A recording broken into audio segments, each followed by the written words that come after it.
Ismim Axrar va Shahnoza. Toshkentdanman.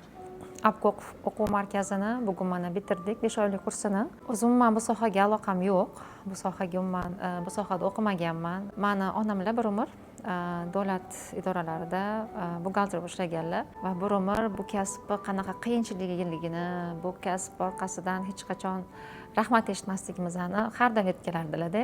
Bu sohaga nega bunchalik negativ borligini hech ham tushunmasdim. Vaqt o'tgandan keyin shu onamlarga umuman mana shu soha haqida shu bir umr negativ bo'lgan fikrlarga shuni isbotlamoqchi bo'ldimki, buxgalteriya kasbi na samom деле bunaqa qiyin kasb emas, qiziqarli. Odam qiziq o'qisa, bu kasb orqasidan nima deydi, juda ham ko'p narsalarni o'rganib, bu sohaga kirib ketish mumkinligini, qiziqini kirib ketish mumkinligini tushuntirmoqchi bo'ldim va shu o'qishga keldim. Bu akademiyaga kelganimda boshida ikkilanganman, qanaqa bo'larkan, nima bo'larkan, baribir частный o'qish. Yo'q, keyin mana shu o'qish davomida biza ko'rdikki, bu yerdagi atmosfera, bu yerdagi o'qituvchilar, bu yerdagi berayotgan bilim o'zini 100% oqladi.